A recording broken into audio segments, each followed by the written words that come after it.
사도행전 28장 1절부터 10절까지의 말씀 우리가 함께 교독하도록 하겠습니다. 우리가 구조된 후에 안즉 그 섬은 멜리데라 하더라. 날이 참에 원주민들이 우리에게 특별한 동정을 하여 불을 피워 우리를 다 영접하더라. 바울이 나무 한 묶음을 거두어 불에 넣으니 뜨거움으로 말미암아 독사가 나와 그 손을 물고 있는지라. 원주민들이 이 짐승이 그 손에 매달려 있음을 보고 서로 말하되 진실로 이 사람은 살인한 자로다. 바다에서는 구조를 받았으나 공의가 그를 살지 못하게 함이로다 하더니 바울이 그 짐승을 불에 떨어버리매 조금도 상함이 없더라.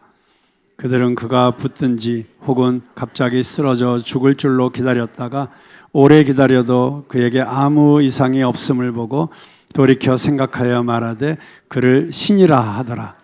이 섬에서 가장 높은 사람 보블리오라 하는 이가 그 근처에 토지가 있는지라. 그가 우리를 영접하여 사흘이나 친절히 머물게 하더니 보블리오의 부친이 열병과 이질에 걸려 누워있거늘 바울이 들어가서 기도하고 그에게 안수하여 낫게 하며 이러므로 섬 가운데 다른 병든 사람들이 와서 고침을 받고 후한 예로 우리를 대접하고 떠날 때 우리 쓸 것을 배에 실었더라.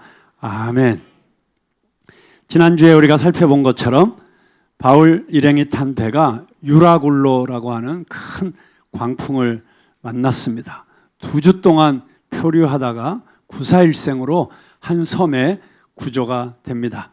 배는 해안에 접근하다가 파선이 되었고 다물에 뛰어들어서 헤엄을 잘 치는 사람은 헤엄을 쳐서 헤엄을 잘 못 치는 사람은 부서진 뱃조각에 의지해서 살아나오게 됩니다. 다행히 한 사람도 죽지 않고 바울이 예언한 대로 다 살아나게 되었습니다. 그렇지만 그 물에서 나온 사람들, 더군다나 여름이 아니고 한겨울에 이런 일이 일어났으니 그 사람들이 얼마나 꼬락서니가 비참했겠습니까? 그래서 그 섬의 원주민들이 이들을 불쌍히 여겨서 모닥불을 피우고 그들을 영접합니다. 바울도 그 불가에서 불을 더 피우려고 나무단 하나를 불에 던져놓는데 그만 그 속에 숨어있던 독사가 바울의 손을 물어버립니다. 잠깐 문 게 아니고 매달려 있는 것을 보면서 원주민들이 야, 저 사람은 진짜 살인자임에 틀림없다. 물에서 저렇게 구사일생으로 겨우 구조되어 나왔는데 뱀이 무는 것을 보니까 진짜 재수없는 놈이거나 아니면 하늘의 심판을 받는 사람이구나 이렇게 생각을 하고 몸이 팅팅 불어서 죽든지 아니면 쾌 꼬꾸라져서 죽든지 어떻게 죽는지 보려고 다 기다리고 있는 거예요. 그런데 안 죽어요. 오히려 태연하게 그 뱀을 털어버리니까 그 뱀이 불 속에 떨어져서 타 죽었어요. 그러니까 이제는 원주민들이 야, 저 사람은 사람이 아니라 신이구나 이렇게 서로 말들을 합니다.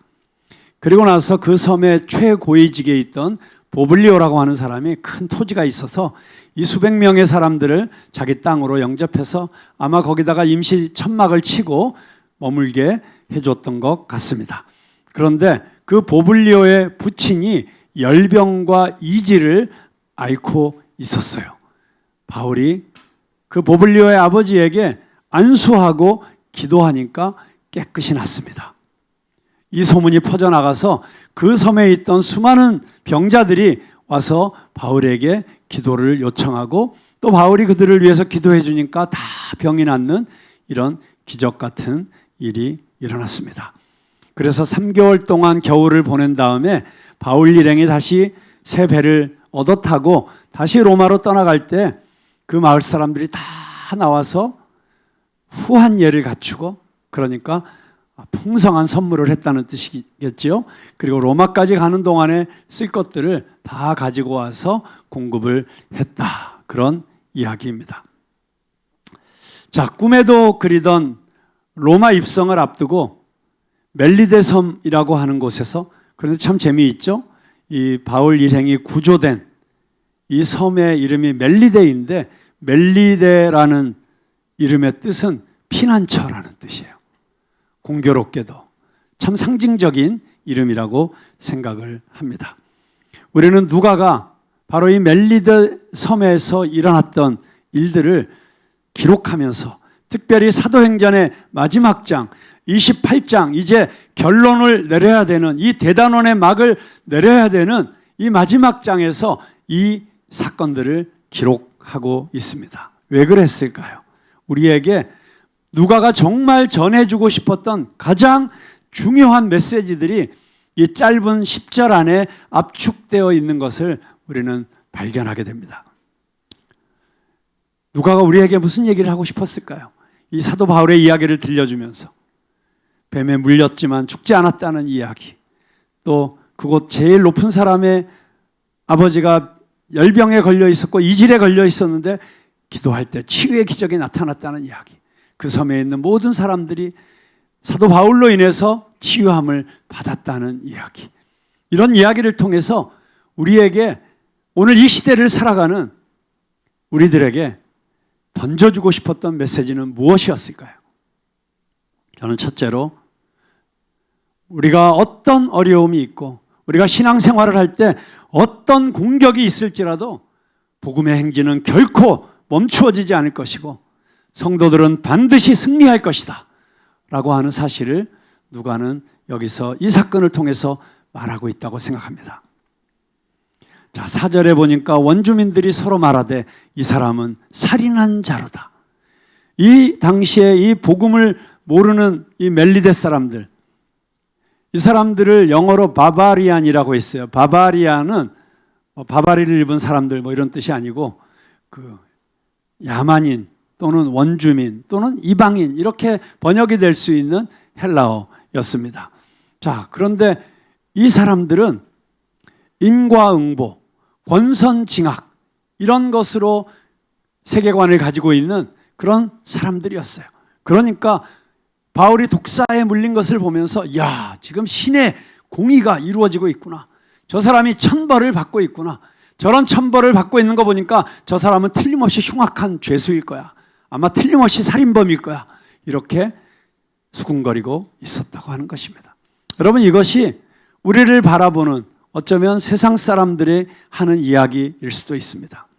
혹시 아픈 일을 만나는 것도, 어떤 사건이 일어나는 것도 자기들 생각대로 마음대로 딱지를 붙이고 그러면서 미신적인 말로 상처를 주고 그런 세상의 모습을 어쩌면 보여주고 있는 것 같습니다. 그런데 놀라운 일이 일어나죠. 5절에 보니까 바울이 그 짐승을 불에 떨어버리매 아무 상함이 없었더라. 그 독사가 물었는데 바울에게 이만큼의 해도 미치지 못했다고 하는 것입니다. 여러분, 이게 복음입니다. 우리에게 닥치는 문제들, 사람들의 가시돋친 시선, 우리가 그리스도인으로 살아가고자 할 때 우리에게 닥치는 어려움, 그런 모든 것들이 우리를 어렵게 하고 넘어지게 한다고 할지라도 우리는 다시 그것을 뛰어넘는 반드시 승리하는 그리스도인이 되게 해 주신다는 것이 복음의 약속입니다. 여러분, 어떤 의미에서 보면 이 28장 5절 이 한 절에 사도행전의 모든 내용이 다 압축되어 있다. 아니, 어쩌면 성경 전체의 내용이 여기에 압축되어 있다. 이렇게 말할 수도 있습니다. 성경의 사도 바울의 모습은 사도로서 나타나는 모습은 별로 나타나지 않습니다. 대부분 죄수 바울로 나타납니다. 13장 이후에 사도 바울이 등장하면서 정말 사도로서 활약하는 바울의 모습, 또 죄수로 갇혀있고 끌려다니고 이런 모습이 거의 비슷하게 분량이 등장하고 있어요. 정말 사도 바울의 인생을 보면 사람들이 미워했고 죽이려고 했고 갇혀서 살았고 너무 힘든 인생을 살았어요. 그래서 정말 이 뱀이 붙어있는 것 같은, 끊임없이 뱀이 와서 괴롭히고 고통스럽게 하고 죽이려고 하는 그런 위협 속에 살았던 인생이라고 할 수 있었습니다. 그래서 저 사도 바울이 이제 얼마 못 가서 곧 죽을 거야. 아니, 안 죽으면 내가 죽일 거야. 이런 세상의 손가락질과 차가운 시선을 받으면서 살았던 사람이었습니다. 그런데 놀랍게도 그 어떤 모함, 그 어떤 시도, 그 어떤 계략도 그를 막을 수 없었고 그를 상하게 할 수 없었습니다. 그래서 끝까지 로마에 가서 복음을 전하는 사명을 감당할 수 있었습니다. 어쩌면 이 뱀에 물렸지만 아무렇지도 않았던 이 사도 바울의 모습이 사도 바울의 일생을 상징하는 사건이라고 한다면, 또한 이 사건 자체는 복음 전체를 우리에게 상징하는 사건이기도 합니다. 여러분 3절에 보면 독사라고 나오죠. 뱀이라고 나옵니다. 그런데 5절에 보니까 그 뱀을 뭐라고 얘기하고 있어요? 짐승이라고 얘기하고 있어요. 조금 뉘앙스가 다르지 않습니까? 뱀이라고 하는 것과 짐승이라고 하는 것. 여러분, 이 뱀은 성경에 언제부터 등장할까요? 네, 맞습니다. 창세기에 나오는 뱀, 옛 뱀, 바로 사탄을 상징하는 은유로 사용되고 있지요. 그런데 이 뱀을 짐승으로 불러요. 뱀을 짐승으로 부르는 성경에 어떤 대목이 있을까요? 네, 맞습니다. 계시록, 요한계시록에 하나님을 대적하여 나타나는 짐승이 옛 뱀이에요. 그래서 창세기에도 등장하고 이 역사의 마지막 때에 주님 다시 오실 때에도 등장하는, 그런데 이 뱀을 불에 던져버렸다. 창세기 3장 14절 15절에 보니까 여호와 하나님이 뱀에게 이르시되 내가 이렇게 하였으니 내가 모든 가축과 들의 모든 짐승보다 더욱 저주를 받아 배로 다니고 살아있는 동안 흙을 먹을지니라. 내가 너로 여자와 원수가 되게 하고 내 후손도 여자의 후손과 원수가 되게 하리니 여자의 후손은 내 머리를 상하게 할 것이요 너는 그의 발꿈치를 상하게 할 것이니라. 여러분, 뱀의 후손이 여자의 후손 예수 그리스도이시죠. 이 예수 그리스도의 발꿈치를 상하게 한 사건이 바로 십자가의 사건이었다고 할 수 있습니다. 그런데 그때 그 십자가의 달리심으로 오히려 예수 그리스도께서는 뱀의 머리통을 짓밟아 으깨버리신 것입니다. 그래서 뱀은 이미 머리통이 깨졌어요. 끝장난 것입니다. 그런데 아직 완전히 죽지 않고 꿈틀대면서 믿는 자들을 미혹하고 넘어뜨리려고 발악을 하고 있는 것입니다. 그 마지막 발악이 요한계시록 19장 19절부터 21절에 나오는 이야기입니다.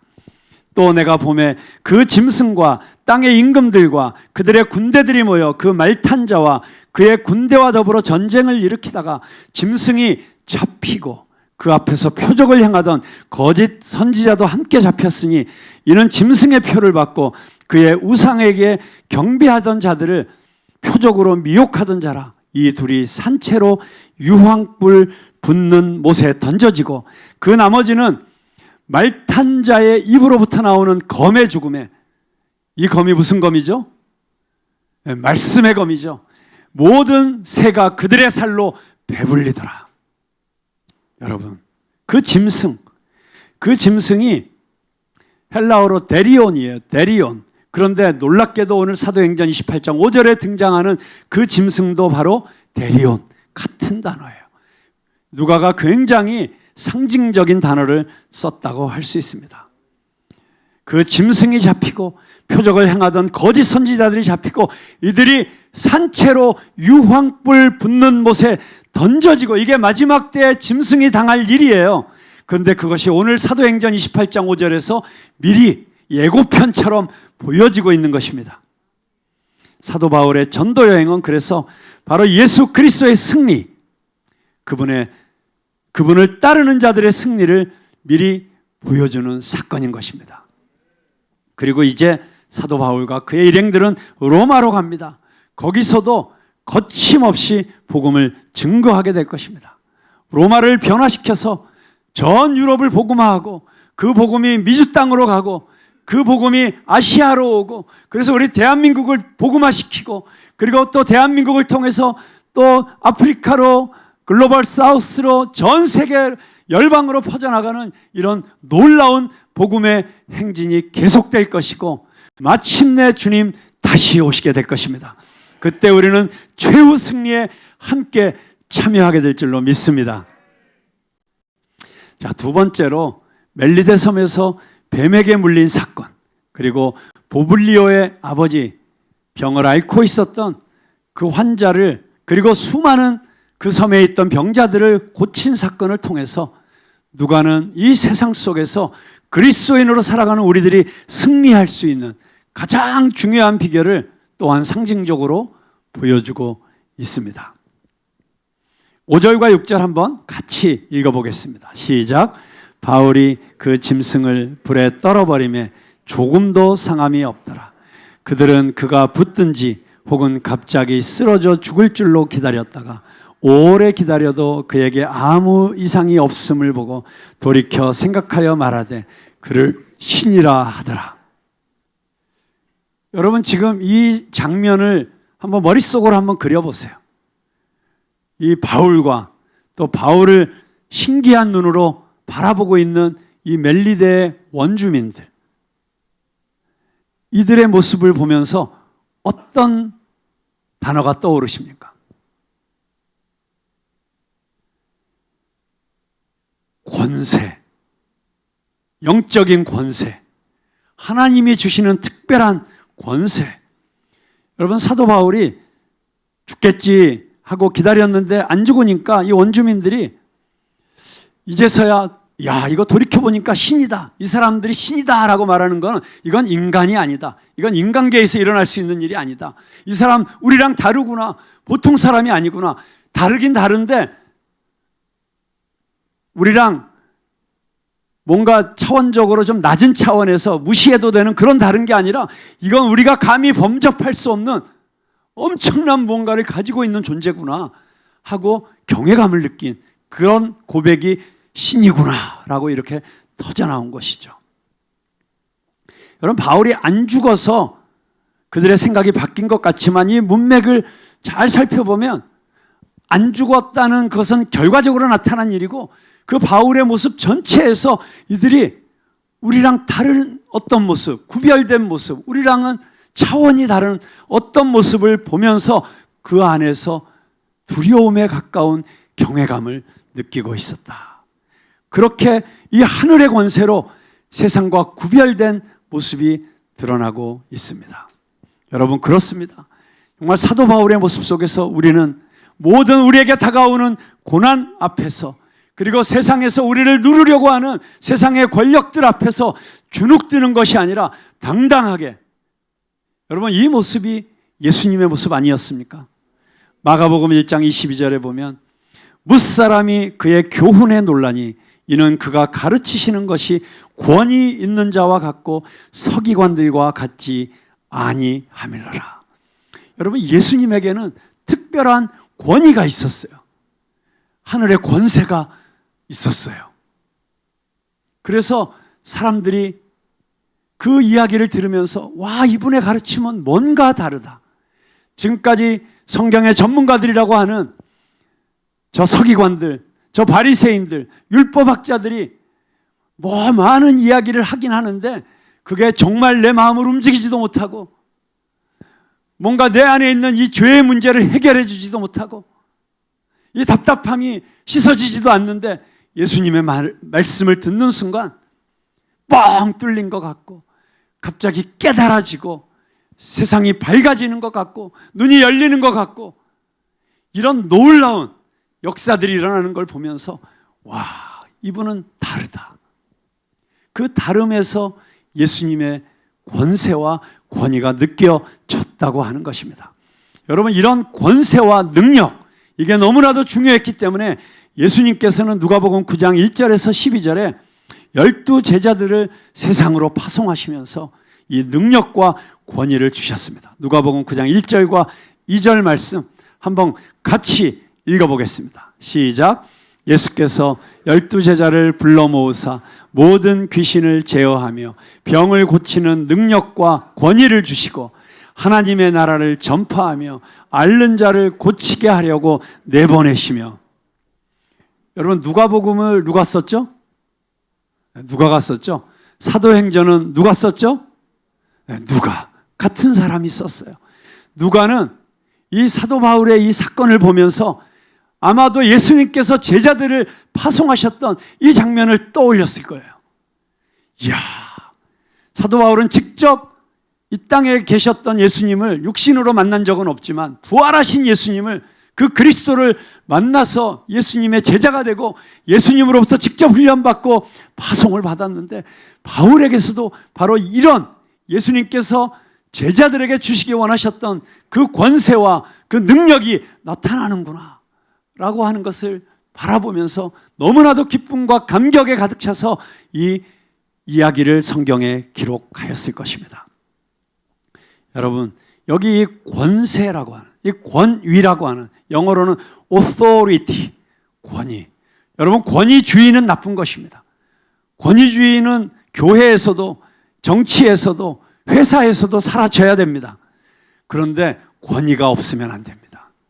권위주의가 아니라 권위가 있을 때 세상은 우리를 바라보면서 무언가 다른 것들을 보게 될 것이고, 그 권위를 주시는 하나님에 대해서 궁금해 여기게 될 것입니다. 근데 여기 권위라고 하는 단어가 헬라어로는 엑수시아라는 단어예요. 엑수시아. 이 엑수시아라는 단어는 무엇으로부터라는 엑스, 수시아, 나로부터, 본질로부터 나오는. 여러분, 그래서 예수님의 말씀이 왜 권위가 있었는가? 그것은 다른 율법학자들과 서기관들은 남들로부터 들은 이야기, 그냥 달달 외운 이야기, 지식과 정보로 받았던 이야기를 가지고 이야기를 하지만, 예수님께서는 그 안에 계셨던 당신의 이야기를 했기 때문에 세상과는 다른 권위가 느껴졌던 것이죠. 여러분, 우리가 세상에서 이런 권위를 갖기 위해서는 우리는 소문으로 들은 하나님에 대해서 이야기해서는 그 권위가 생기지 않습니다. 다른 사람의 간증을 통해서 내가 받은 정보를 가지고 전달하는 것으로서는 이런 권세가 느껴지지 않습니다. 우리가 말할 때, 세상과 세상 사람들과 교제할 때, 그들에게 복음을 전할 때, 그들에게 전도할 때 어떻게 이런 권세가 느껴질 수 있을까요? 그것이 그냥 남으로부터 들어서 배워서가 아니라 내가 바로 이 살아계신 예수님을 만나서 그분이 내 안에 계시기 때문에, 그분께서 직접 행하시기 때문에, 그래서 세상이 줄 수 없는, 세상이 이해할 수 없는 어떤 놀라운 일들이 일어날 때 사람들은 우리를 보면서 신이다, 신이다라고 하는 표현을 지금은 어떻게 표현할까요? 요즘 현대인들은, 이 원주민들이 신이다 했던 거를 요즘 MZ세대들은 오마이갓, 뭐라고 표현할까요? 네, 자기들 나름대로 경탄하는 표현들을 하게 될 것입니다. 그러다 보니까 정말 우리가 살다 보면 어려움도 당하고 황당한 일도 일어나고 질병이 우리를 찾아올 때도 있고, 사업의 어려움, 관계의 어려움, 독사에 물리는 것 같은 그런 어려움을 당할 때가 있어요. 그럴 때 세상 사람들은 분노하고 당황하고 누군가를 원망하고 심지어는 하나님을 원망하고 재수 없다고 울고 불고, 나는 왜 이럴까? 내 인생은 왜 이거밖에 안 될까? 나는 왜 이렇게밖에 못 살았을까? 자학하고 자기 비하하고 디스하고, 그러지 말고 바울처럼 툭툭 털어버릴 수 있는 저와 여러분이 되시길 주님의 이름으로 축복합니다. 오늘 우리가 찬양할 때 갑자기 자막기가 고장이 나가지고, 그래서 갑자기 자막이 안 나왔어요. 자막이 멈추었다가 아예 먹통이 돼버리고, 그럴 때 우리는 야, 이게 뭐냐, 좀 준비 좀 제대로 하지, 거기에 붙잡혀가지고 그래가지고 그것만 묵상하고, 야, 이게 우리 교회가 이래서 되겠느냐, 이러고 있으면 그냥 독사에 물려 있는 거예요. 그러다 퉁퉁 붓는 거예요. 어떻게 해야 돼요? 툭툭 털어버려야 돼요. 아, 그럴 수도 있구나. 지금 중요한 건 우리가 하나님께 찬양하는 것이고 예배 드리는 것이지, 이 시스템이 고장이 났느냐 안 났느냐, 우리 교회에 뭐 이런 일이 일어났느냐 저런 일이 일어났느냐 하나도 중요하지 않아요. 독사가 우리를 물 수 있어요. 공격할 수 있어요. 누군가가 나에게 정말 상처 주는 말 할 수도 있어요. 이상한 일들이 일어날 수 있어요. 거기에 붙잡혀 있으면 독사에 물려 죽는 거예요. 그런데 툭툭 털어버릴 수 있는 사람이 되길 바랍니다. 여러분, 우리 인생에도 똑같아요. 우리 살다 보면 누구나 다 어려운 일이 생겨요. 정말 나 열심히 했는데 갑자기 옆에 있는 동료가 잘못해갖고 나까지 덤태기 쓰고, 오히려 상사가 지가 잘못한 거 나한테 뒤집어 씌우고, 뭐 별의별 일들이 다 일어날 수 있어요. 내가 다 열심히 해놨는데 옆에서 와서 싹 계약 가로채 가버리는 이런 일들도 일어날 수 있어요. 얼마나 많은 것들이 우리의 마음을 상하게 하고 우리를 넘어뜨리게 하려고 독사들이 와서 우리를 물고 공격하는지 모릅니다. 그런데 우리가 어떤 자들입니까? 우리는 하나님의 자녀의 권세를 가진 자들입니다. 까짓 거 아무것도 아니에요. 툭툭 털어버리실 수 있기를 주님의 이름으로 축복합니다. 여러분, 뭘 두려워하십니까? 정말 한국 교회를 넘어뜨리려고 이 세상이, 마귀 새끼들이 정말 온갖 방법으로 교회를 넘어뜨리려고 하고, 교회의 지도자들을 공격하고, 그래서 거기에 물려 넘어진 그런 지도자들을 보면서 또 많은 성도들이 마음이 어렵고 힘들고, 그래서 교회를 떠나고, 한국 교회는 미래가 없다, 별의별 소리들을 다 하고 있습니다. 그러나 참으로 그리스도를 따르는 그리스도의 제자들과 그리스도의 교회는 툭툭 털어버릴 수 있게 될 것입니다. 중요한 것은 우리가 참된 복음 위에 서 있어야 된다는 것입니다. 참된 그리스도의 제자들이 되어야 된다는 것입니다. 오직 그리스도께서 다스리는 성도들이 되어야 된다는 것입니다. 우리 주님께서 그래서 우리에게 두 가지를 주셨어요. 이 권위, 권세도 주셨고, 그리고 그 권세를 실질적으로 이 세상 가운데서 나타낼 수 있는 능력도 주셨어요. 그 능력이 나타나는 모습이 바로 보블리오의 아버지의 질병을 치유하는 능력입니다. 병든 자들을 치유하는 능력입니다. 저는 저와 여러분에게 이런 능력이 임하시게 되기를 주님의 이름으로 축복합니다. 우리가 육신의 질병을 기도하여 낫게 하고 치유하는 이런 치유의 능력도 받을 뿐만이 아니라, 이 사회에 병들어 있는 곳, 어두운 곳, 정말 탐욕과 우상숭배와 미신과 자아숭배와 이런 모든 것들로 병들어 있고 썩어 있고 물들어 있는 이런 이 세상을 고칠 수 있는, 치유할 수 있는 능력을 가진 교회로 우리가 다시 일어나기를 주님의 이름으로 축복합니다. 여러분, 마가복음 16장 17절부터 18절에 보면, 그래서 주님께서 우리에게 이런 권세를 주셨어요. 우리 함께 읽어보겠습니다. 마가복음 16장 17절과 18절 시작. 믿는 자들에게는 이런 표적이 따르니 곧 그들이 내 이름으로 귀신을 쫓아내며 새 방언을 말하며 뱀을 집어올리며 무슨 독을 마실지라도 해를 받지 아니하며 병든 사람에게 손을 얹은즉 나으리라 하시더라. 아멘. 우리가 어떤 존재들입니까? 예수 그리스도로부터 이런 능력을 받은 존재들입니다. 여러분, 이게 그냥 비유로 말씀하시는 게 아니라 믿는 그대로, 사실 그대로 우리가 기도하면 일어나는 일이라고 성경은 말하고 있습니다. 이것이 주님의 말씀입니다. 여러분, 우리가 기도했을 때 병이 낫느냐 안 낫느냐 이런 현상이 아니라, 중요한 것은 우리가 그 능력을 받은 자들이라는 것입니다. 그래서 우리가 믿음으로 기도할 때 하나님께서 하나님의 때 하나님의 방법으로 이런 기적들을 일으켜 주실 것을 믿으시기 바랍니다. 우리는 이 능력으로 세상과 구별되어야 합니다. 지금 우리 한국교회 성도들이 잃어버린 것이 바로 이 능력과 권세예요. 여러분, 핍박을 받는 것은 할렐루야입니다. 예수 제대로 믿어서 욕먹는 것도 할렐루야입니다. 왜요? 하늘에서 상이 클 것이기 때문입니다. 여러분, 우리가 예수 믿었기 때문에 핍박받고, 예수 믿었기 때문에 손가락질 당하고, 예수 믿기 때문에 조롱당하고 두려워할 것 없어요. 아무 상관없어요. 그런데 예수 믿는 것들도 똑같아.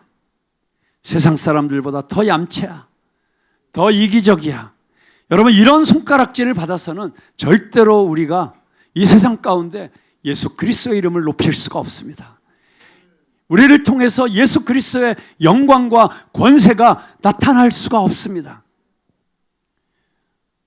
어떻게 저런 상황 속에서 저렇게 자기를 핍박하는 사람들을 품을 수 있지? 용서할 수 있지? 남들은 다 거짓말하고 사는데, 남들은 다 부정부패하고 사는데, 남들은 다 뇌물 받으면서 사는데, 남들은 다 이 경쟁사회 속에서 어떻게 해서든지 남을 짓밟고 자기 혼자 위로 올라가려고 정말 무자비하게 살아가는데, 어떻게 저렇게 자기를 내려놓고, 어떻게 자기보다 남을 더 위하고, 어떻게 가진 것을 저렇게 불우한 이웃들을 위해서 내려놓고 그렇게 살아갈 수 있지?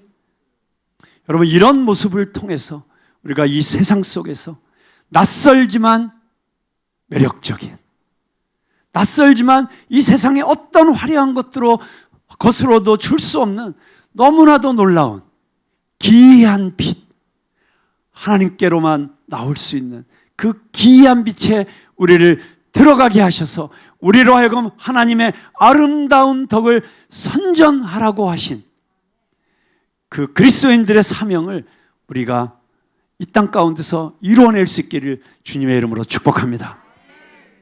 여러분, 마지막 세 번째로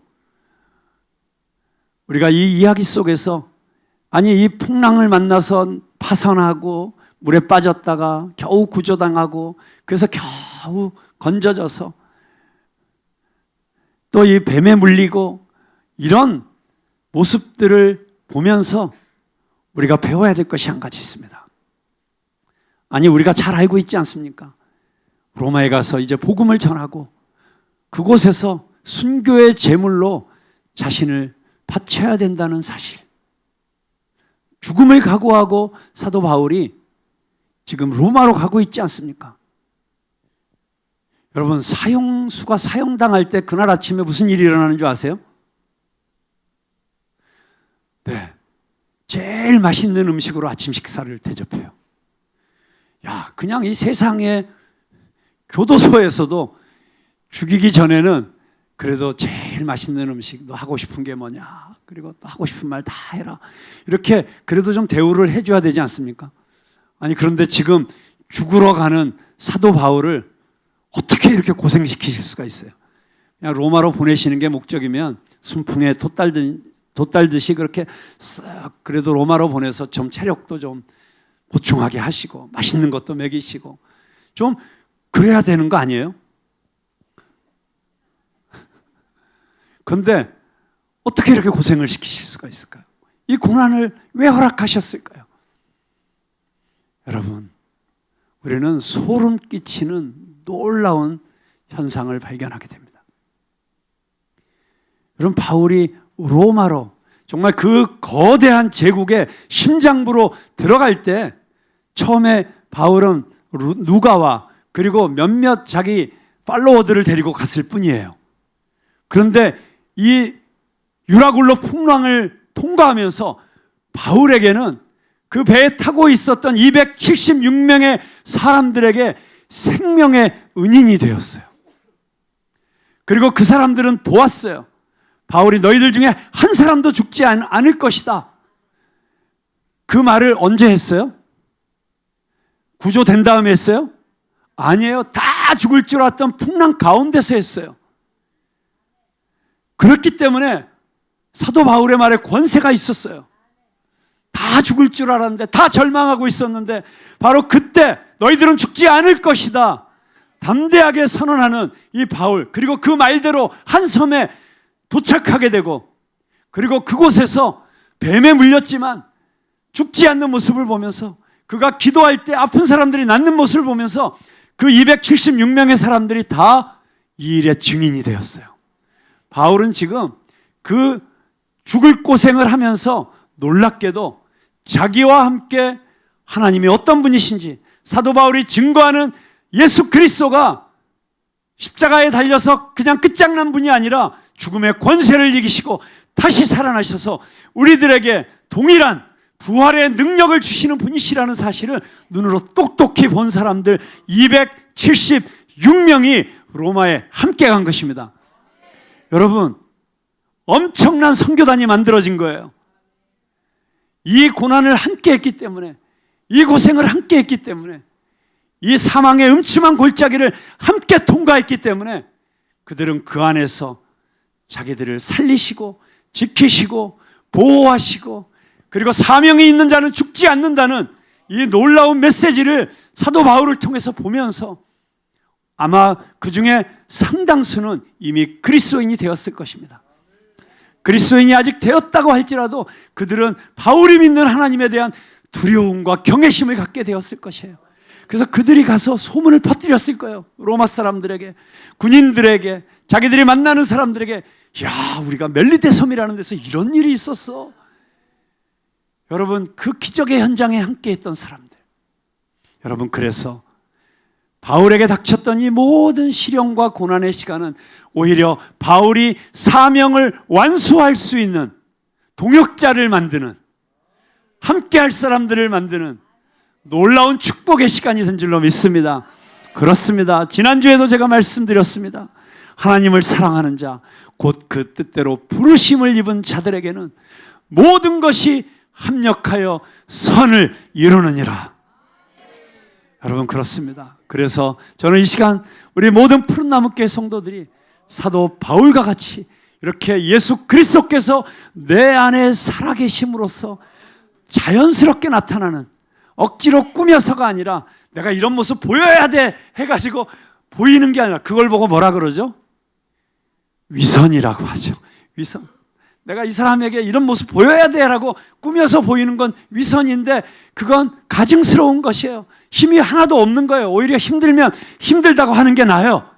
그런데 내 안에 그리스도께서 살아계시기 때문에 누구나 좌절할 수밖에 없고 누구나 절망할 수밖에 없는 그런 상황 속에서도 저절로 내 안에서 솟아나는 예수 그리스도께서 주시는 기쁨과 평화와 내 안에 있는 의와 거룩함이 드러나서 이 세상에서 나를 만나는 사람들이 나를 통해서 살아계신 하나님을 만날 수 있는 그런 그리스도인의 삶을 살아가는 저와 여러분이 될 수 있게 되기를 주님의 이름으로 축복합니다.